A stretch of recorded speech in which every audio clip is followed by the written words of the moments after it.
Good morning and welcome to DonorConnect Giving Traditions. I'm Sarah Reichert, Director of Donor Relations here at the Community Foundation of Greater Des Moines. Here at the Foundation, a main part of our mission is to connect donors to causes that you care about.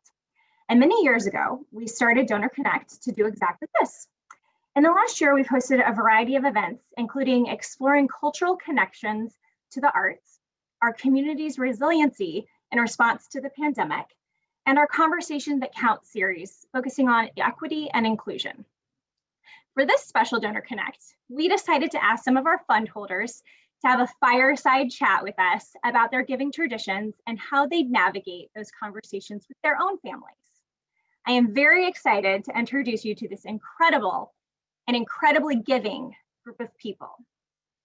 First up, we have Debbie Hubbell. She's a longtime friend of the Community Foundation, a community volunteer and a philanthropist. Debbie helps us lead our organization through our board of directors and serves on our charitable giving committee. She's played a key role in strategizing on how to engage our next generation of fund holders. Welcome, Debbie. Also, I'd like to introduce the Losi family. We are so excited to have Brian and Mary and their oldest son, Drake, with us today. They've been meeting with the Community Foundation staff regularly since they established their charitable giving fund more than 5 years ago. Brian was recently re-elected to his second term in the Iowa House of Representatives, and their family is very active in their Bondurant community. By working with the Community Foundation, they've been able to educate and involve their children on how to become smart givers. The Hauser-Drewker family, Wade Hauser and Michelle Drewker, were introduced to the Community Foundation many years ago through a connection made at Wade's Breakfast Club. Last year, retirement prompted the two of them to connect with our staff and rethink the ways to engage with charitable giving.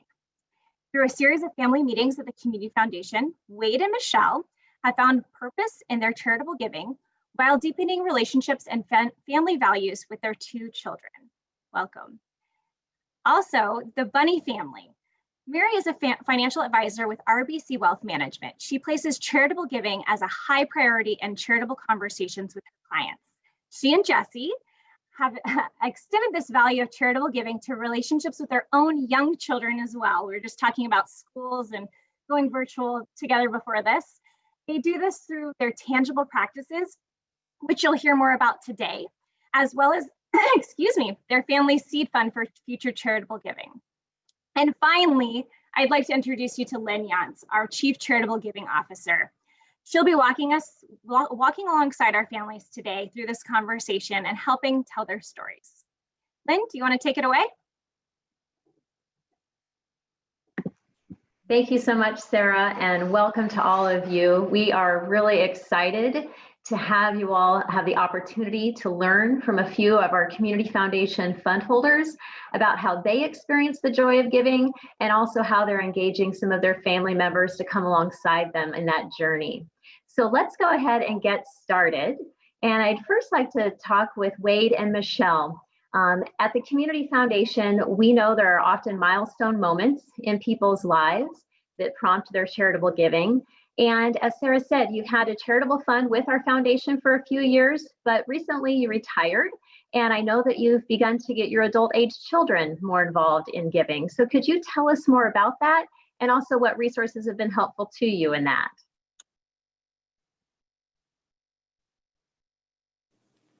So thank you for that. Well, I did retire, but really part of the other motivation was our adult daughter and her husband moved back to Des Moines from Chicago. And so we had really the opportunity to start to engage our now really grown up children in what it means to be giving as an adult rather than just as a child. And that's part of why we've started having these great conversations with them as well as with foundation staff who have been tremendously helpful to us. Can you tell us a little more about some of the conversations? What in those conversations did you maybe discover that maybe you hadn't known previously about your children's interest in charitable giving? Well, Jordan helped us do a family mission statement and some family values together. And that was really interesting we all did them separately by ourselves and then compared our notes together with foundation staff. and to see our children both really express very clearly about the issues that were important to them as young adults in their communities was really terrific. The goal setting process that Michelle has just mentioned allowed our children to express very individually their interests and their specific interests. And then the process that we went through, we melded all of our 4 interests together and kind of found common points, and then set goals, which were very educational. And also it was a way to get a buy-in, because when our children had goals, and through the process, those goals filtered to the top of the planning process, they've got skin in the game, so to speak, and it was absolutely tremendous.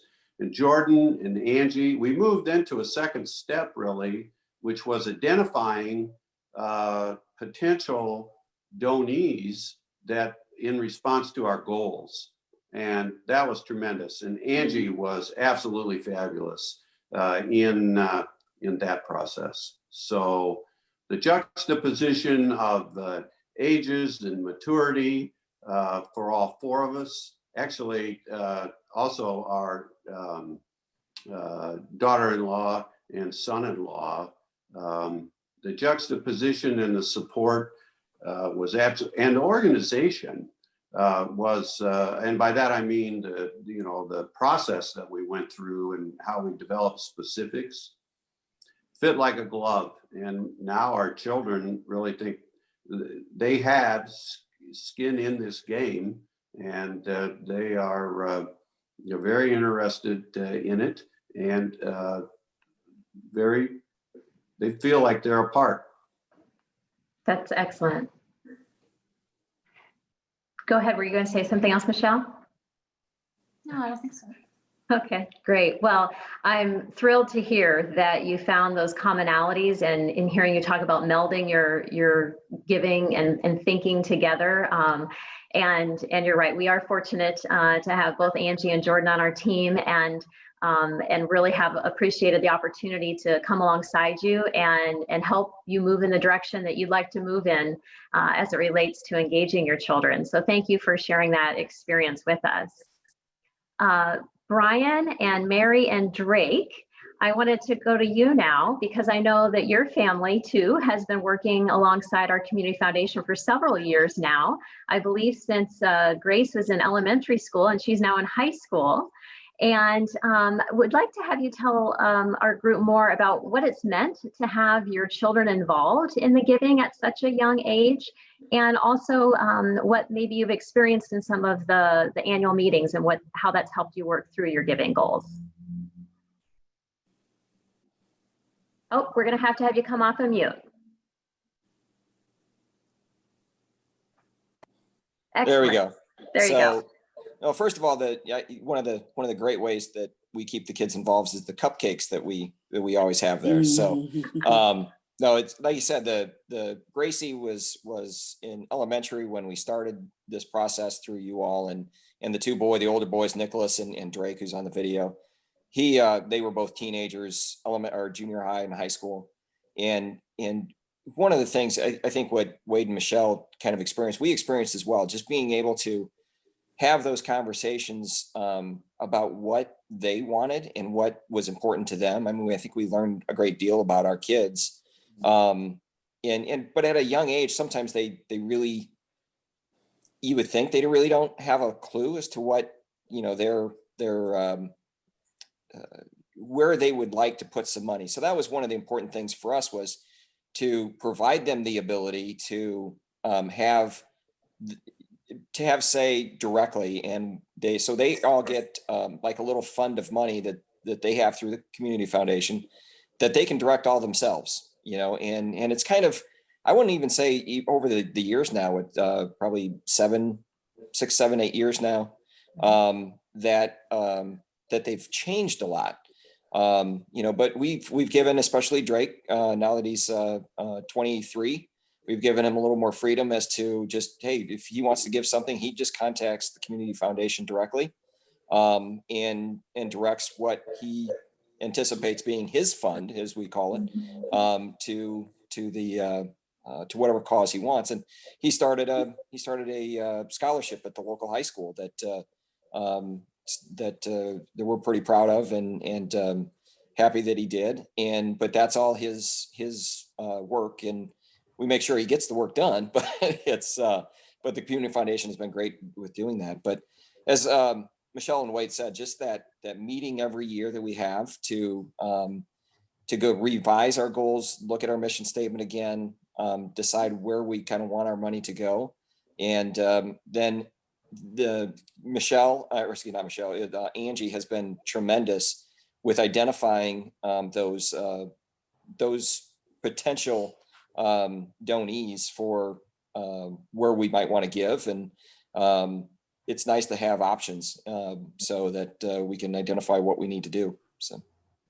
Yeah, it is. And for those of you who might not be as familiar with our Community Foundation charitable giving and community investment staff, Angie Detlefs-Trenton is our Chief Community Impact Officer, and I lead our charitable giving team. And all of you that have a charitable fund at our community foundation have an account manager. Jordan Richardson's name has been mentioned. He's one of our charitable giving directors. Sarah Reichart, who kicked us off this morning, is another director of donor relations. And then myself, I work alongside several families too. And so it is very much a collaborative effort. As you've heard Wade and Michelle and Brian and Mary describe, that we come together as a team and meet with the families. And Angie does a great job given the pulse that she has on our community and her in-depth knowledge of our local nonprofit organizations, and her ability to help translate your passions into those connections is just an enormous experience. So with that, Drake, I'd be curious to hear a little bit from your perspective over the years that you've been involved and how you've grown in your giving. What have you reflect upon has been helpful to you? Well, when we started the foundation, I think I was maybe 15 or 16 about that area, and I'll admit that I didn't quite get it at first. I think all I cared about at that age was steak and football. But as we kept going through it, I was always the type of person who I wanted to be out in the world experiencing things. And then one of the blessings of winning the lottery was I got to travel to some pretty cool places. And what I realized is there was no place like home, really.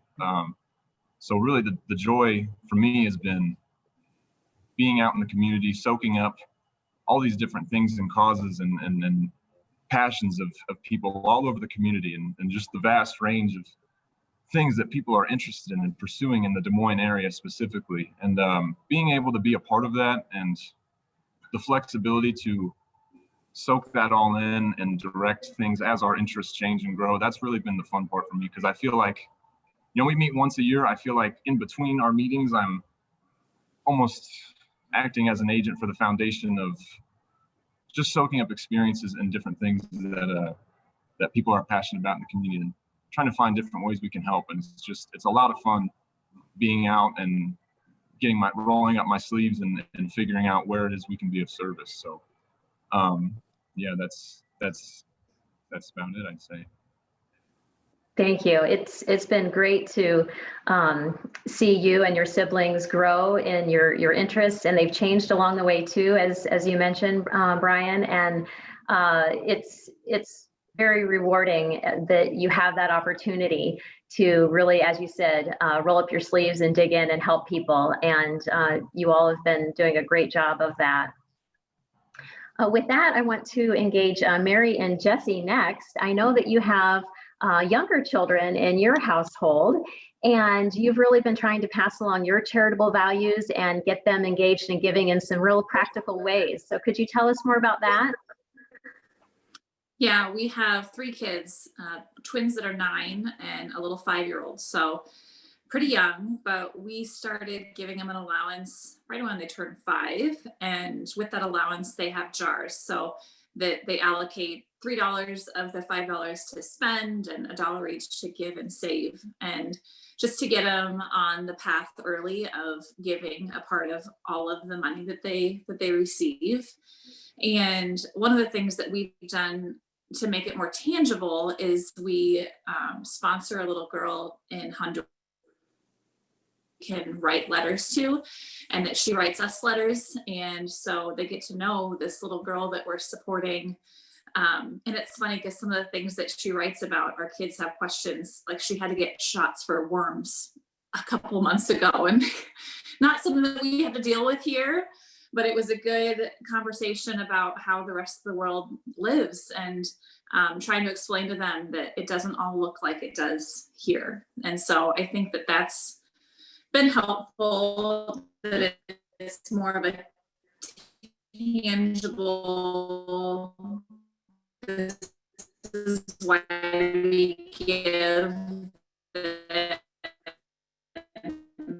we haven't really started too much talking about like giving money to an organization. We'll start serve on some time for those things, abstract causes as well. Great. Well, have they at this point been helping each other at all decide on where they might want to give their money, or what sort of research do you find them doing at this age? They still don't quite get it. What was it the other day? We brought some shoes to our neighbor that had a little kid, and just because they'd outgrown them, they thought, oh, they don't have any shoes. So they think that anytime now that we give to somebody, it's because they don't have anything. And so I think they're poor. And so we're still struggling to get them to understand the difference. But they do, the thing they like to give to most right now though, is Francis in Honduras. They like to, because Christmas is coming up, they wanted to send extra money for Christmas, and for their birthdays, they sent money for her too. So I think that's what they've gravitated the most to so far. Yeah.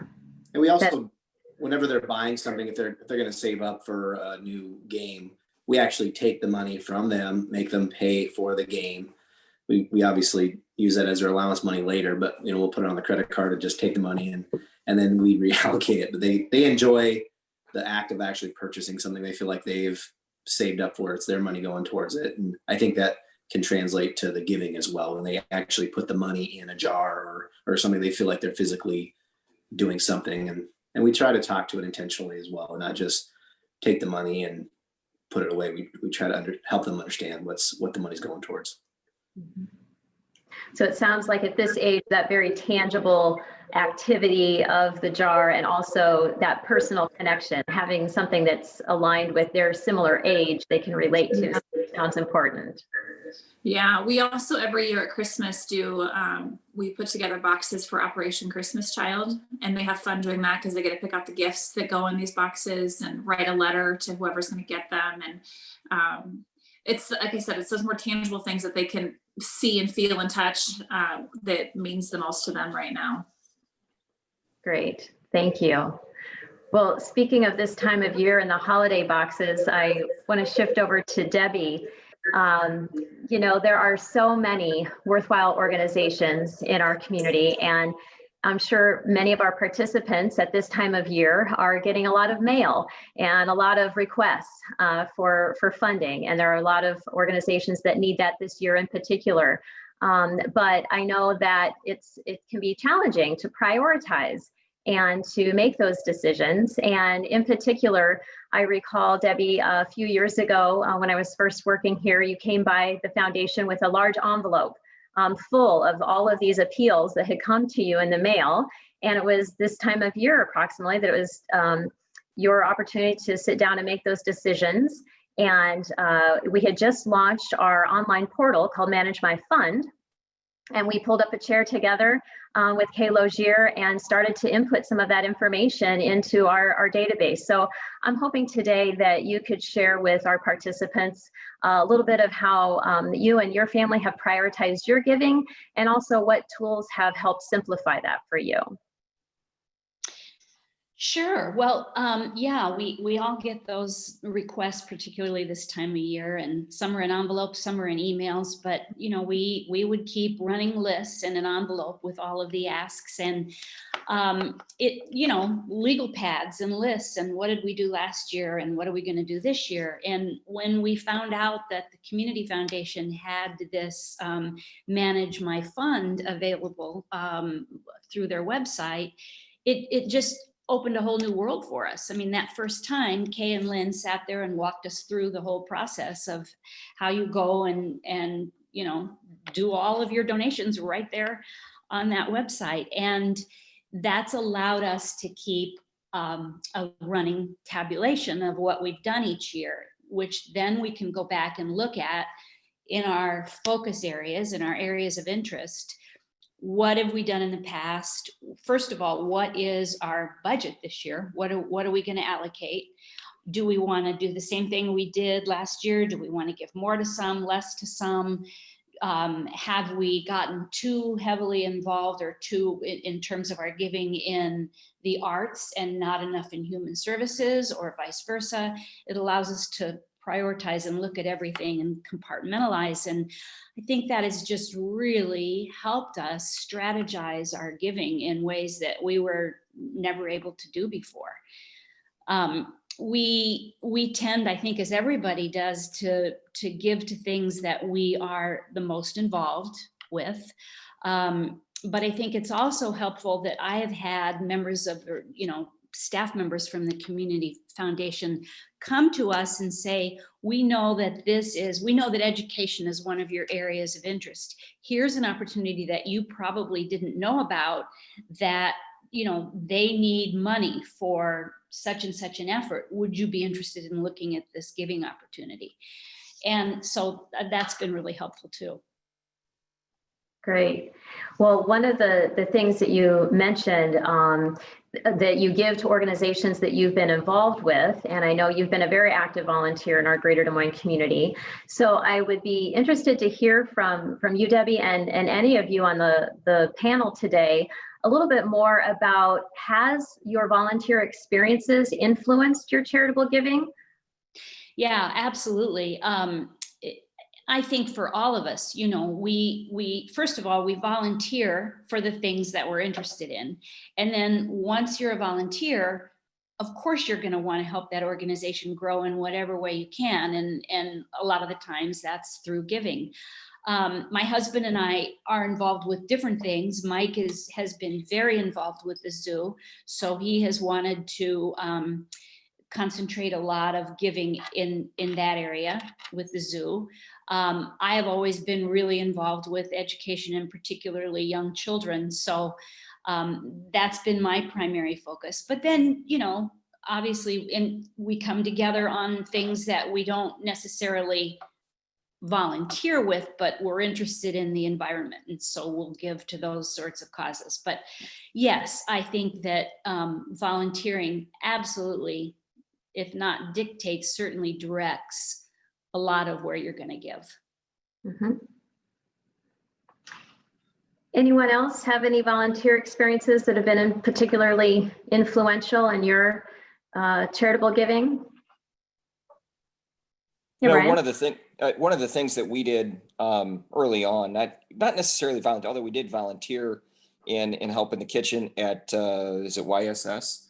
One of the biggest impacts that was on our children while we were there at YSS is, you know, we were able to name a couple rooms at YSS for the kids, and their name is on a room or a conference room, whatever. And having them see that, and my son Nicholas is also, he was over with the Miracle League in Ankeny and saw our name on a placard, and having them see that while they're volunteering, doing things, I think made a really big impact, at least on him, and I think all of us. and all of the kids that, hey, this isn't just money. There's a tangible thing that's there, not just for the donee, the organization, but also, to say, hey, something I'm proud of, and the fact that we were able to participate in that. And that, I think when we took the tour of YSS, and that was really the first time, I think it really hit home for the kids that, they were doing something meaningful and tangible, not just giving some money. And I thought that was very important. Great. Drake, did you have something to add? Oh, sorry. Oh, you're on mute. No, I was messaging Sarah there. I had received a question, so I honestly missed that question. So I'll have to tap out on this one. Yep. That's okay. We'll get back to you. Debbie, were you going to add something? I was just going to say that I think growing up, our children, seeing where Mike and I directed our efforts and volunteered, we never actually told them you should go out and volunteer or you should do this. But what's happened is they have become such active volunteers as adults. I think just by example, I'll never forget the day I found out, he didn't even tell me, the day I found out that our oldest son, Cooper, had been volunteering for Everybody Wins as a reading volunteer, which was my huge passion, was reading for kids. And then he got a governor's award for his volunteer participation in that. And I was just, I've never been prouder of anything that my kids have done. And then our other son, who's a physician, I found out that he was delivering Meals on Wheels on his days off and in his off time. And again, things that we never said to them, you need to go out and volunteer, but they just grew up around it and did. And now they're both giving as well in their own right outside of the foundation. So that's awesome. Those great examples, and they obviously clearly observed the impact that you and Mike were making and they were watching and have done the same. That's great stories. Thank you for sharing that. Mm-hmm. Along those lines, Brian, you use the term making an impact. And I know that everyone on this panel today, those that are participating in viewing this call today, are very generous donors throughout this community and throughout the country as well. And so I would be curious to hear from any of you about what maybe has been a contribution you've made, a gift you've made to an organization that you really thought had a meaningful impact, and why did that gift mean so much to you? What was it about that gift that really felt good to you?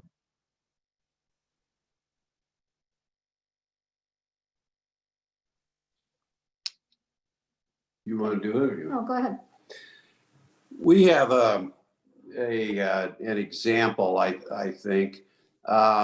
We gave a gift a few years ago to the Ray Center at Drake.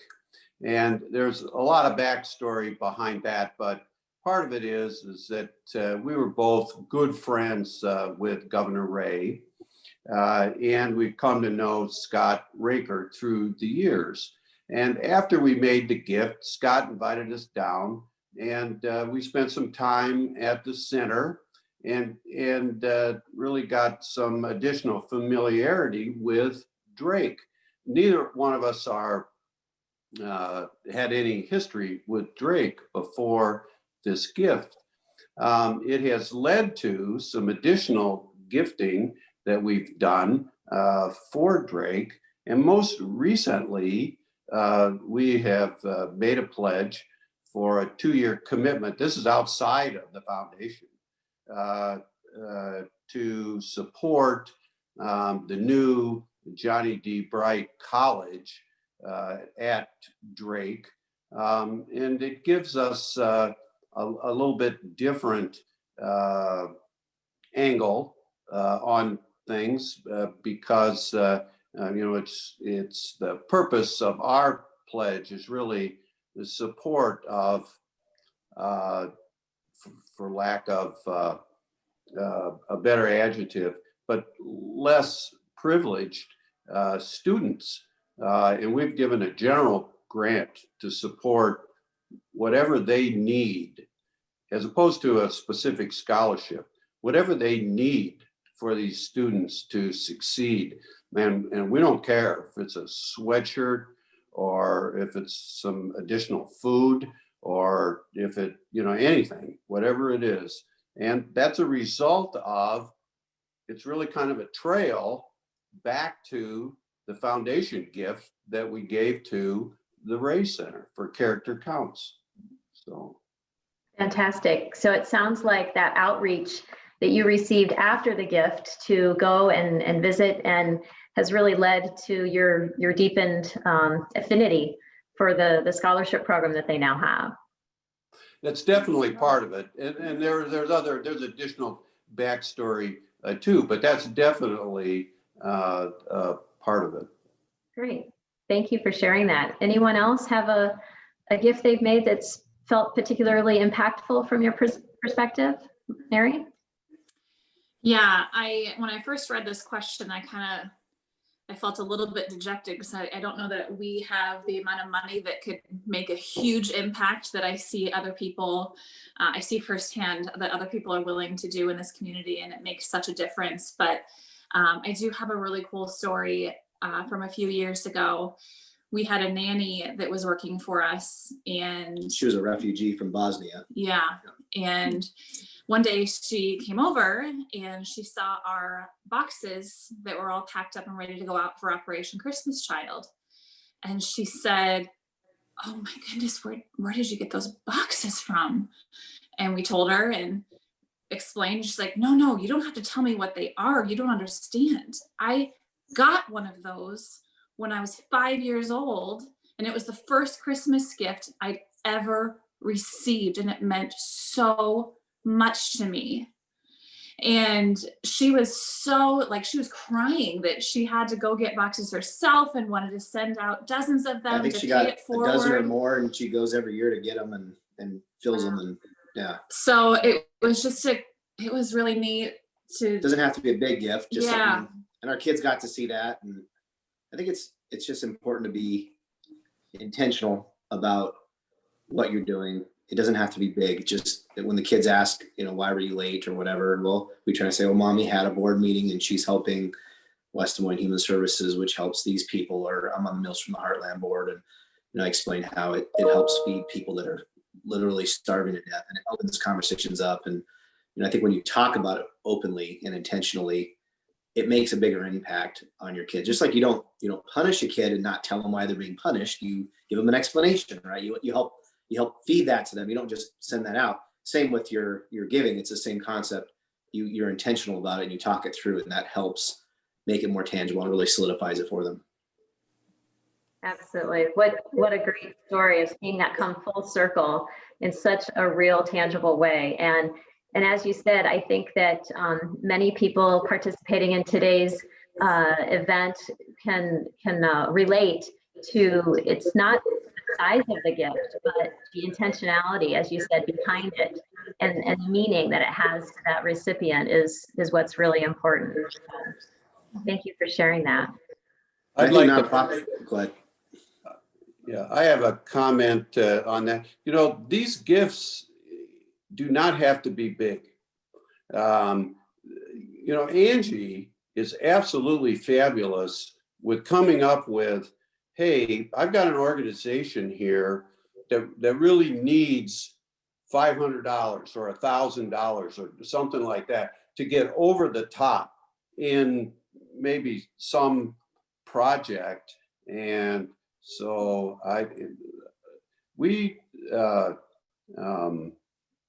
our gifting is, it's fairly substantial, but not big.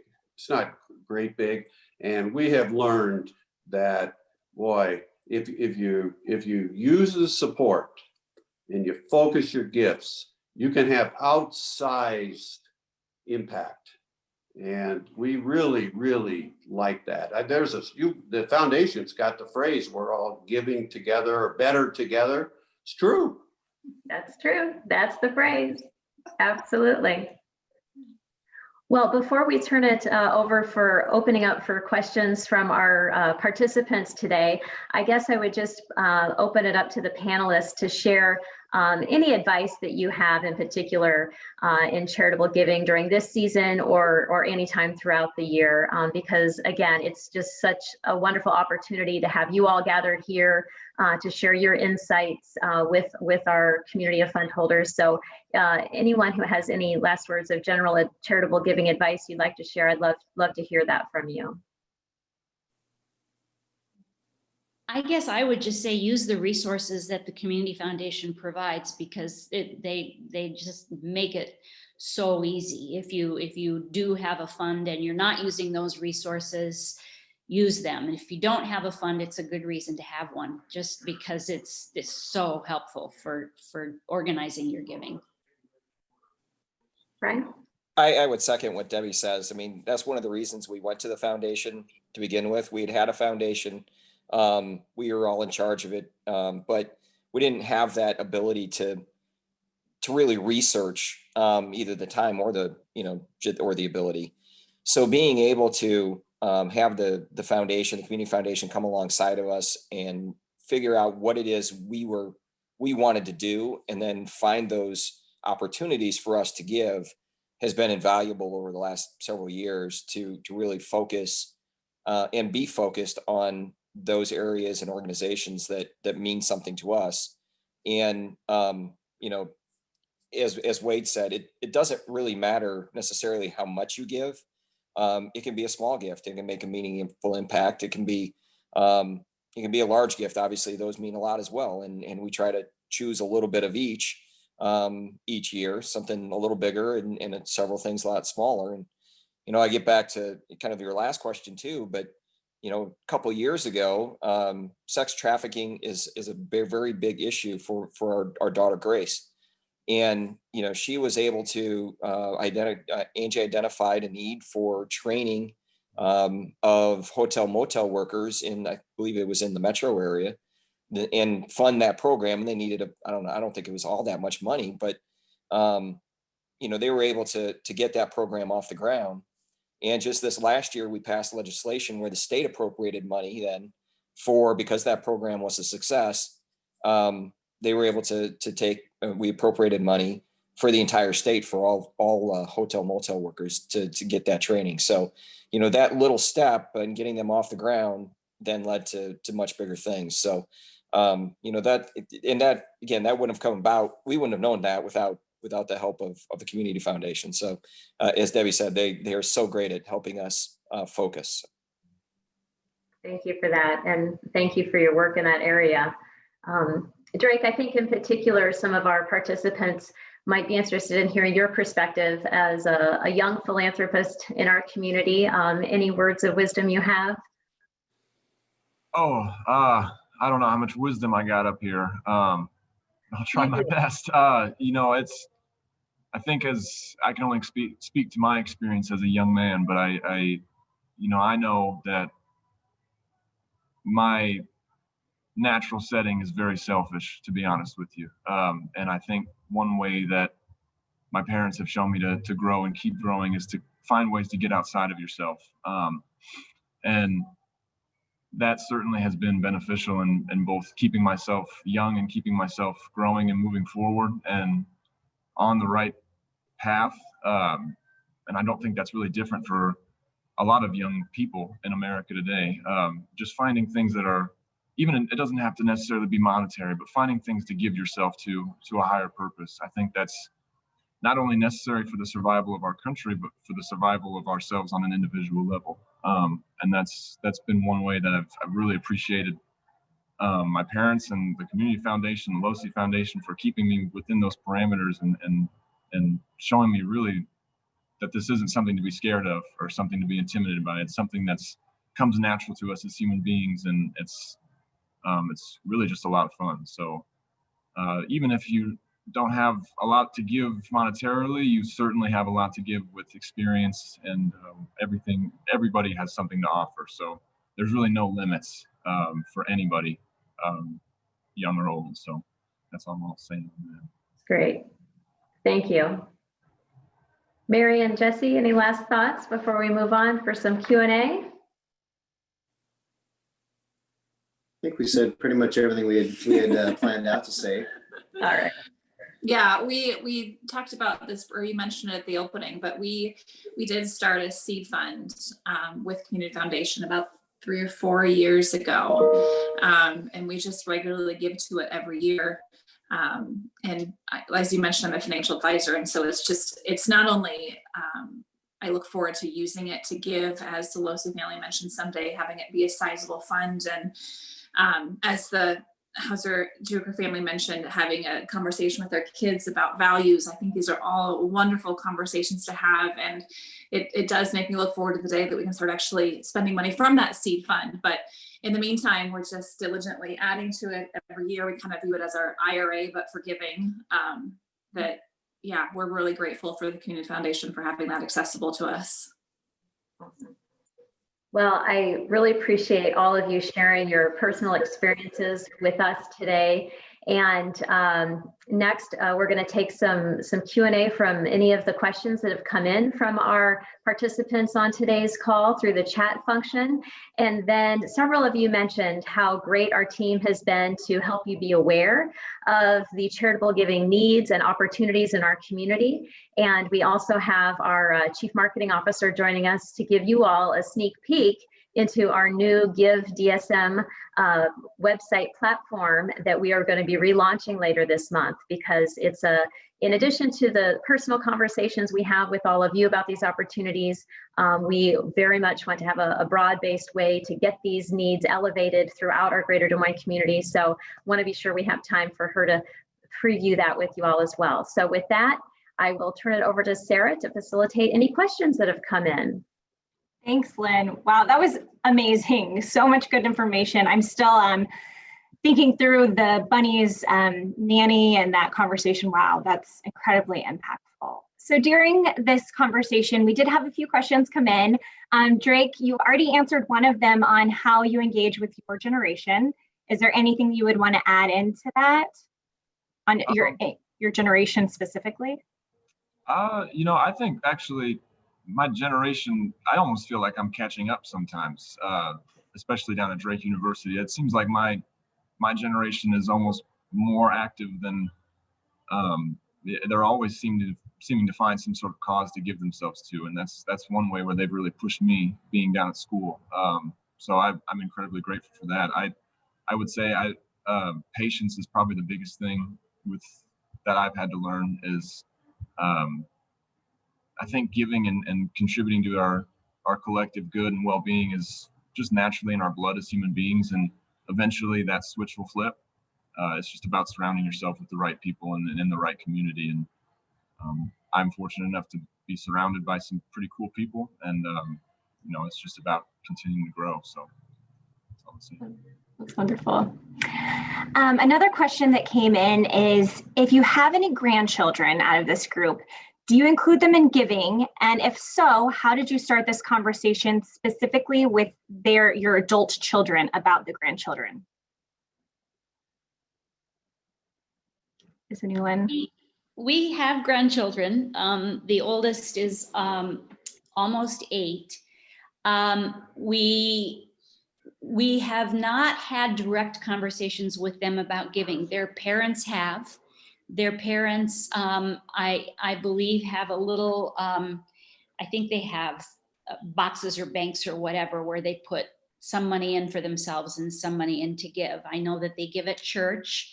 I'm not aware of where else they give. I sort of wish my son was on this right now so that he could chime in. But the one thing that we have involved them with is volunteering. We actually, United Way had an opportunity they have it every year, but they make care packages and boxes with food and books and things for children or for families. And we had our grandchildren come with us to help pack those boxes and then help decorate them. We also, as a family, we adopt families at Christmas time. We don't buy gifts for one another. We adopt families instead. And I know that our kids take their kids, I don't know how that will work this year, but they take them shopping for those families for the Christmas presents. So they've involved them in that way. They've been involved.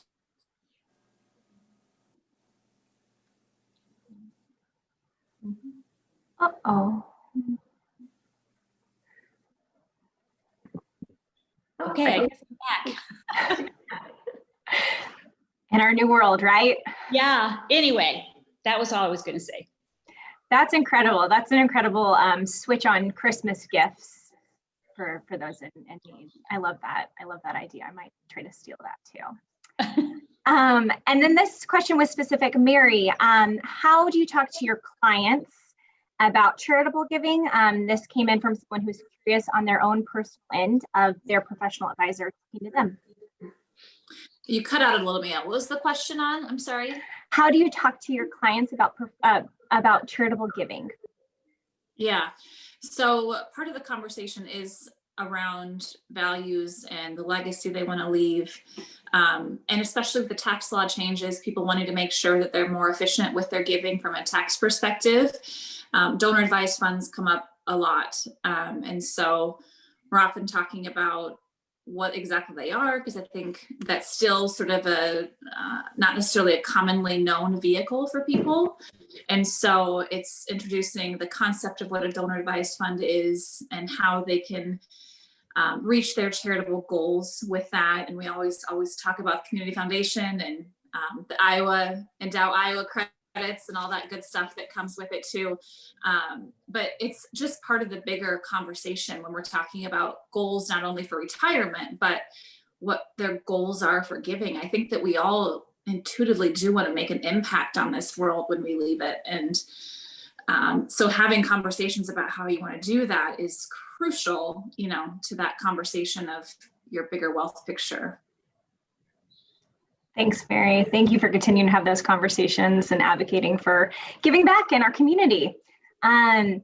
This last question will lead us into our next session. I'm grateful to this participant for asking the question.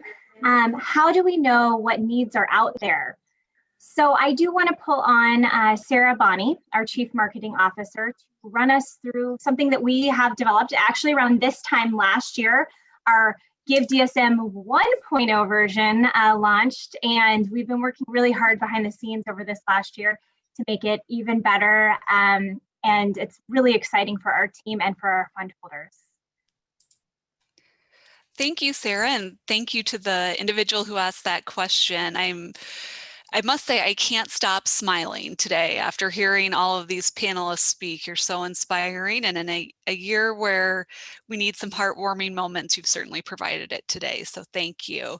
But it's my pleasure to talk about the revamped Give DSM site. We created Give DSM about 3 years ago, and it was an opportunity as we sought to connect donors with causes they care about.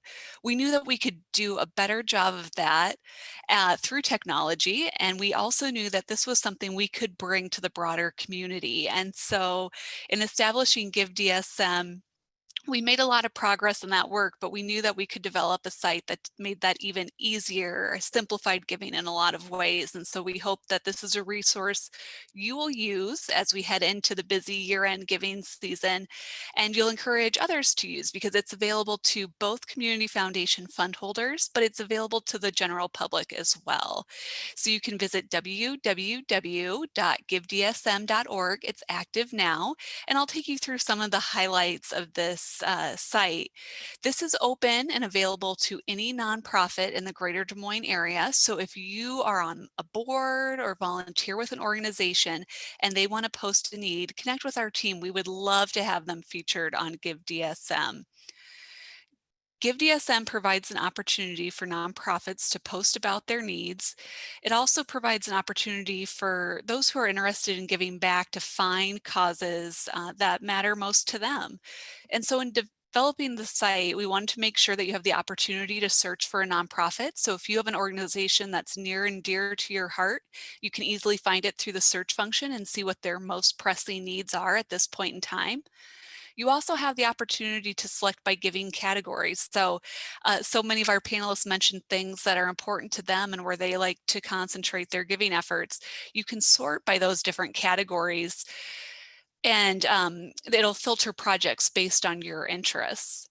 You can also filter those based on the type of need. It could be a timely need, meaning, gosh, our air conditioner has gone out and we aren't able to have summer programming for our students unless that gets fixed.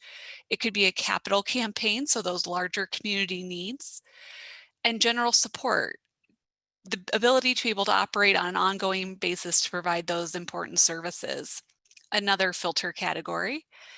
And then you can also search by largest dollar amount needed based on projects, smallest dollar amount, or those that are closest to reaching their goals. So we wanted to design this with the different motivating factors for people, or the things that draw them to give, so that it meets their needs. So if I hide that briefly, let's get to the fun stuff. Let's look at some of the community projects that we have here. So we'll pick on this particular project as an example. So you can click on any of the projects to learn more. Here you'll see this particular project is for a local organization, Orchard Place. You can see how close they are to meeting their goal. And then you can learn more about this opportunity. So every project has an opportunity to go to the organization's website to learn more. And maybe for some of our donors, that means that they want to contact the organization or learn how they can volunteer if they're so interested, but that opportunity is available by visiting their website. Each project has a deadline, so you can see when that need needs to be filled by, and then of course the giving type. They provide a project description, so you can learn more about that particular project.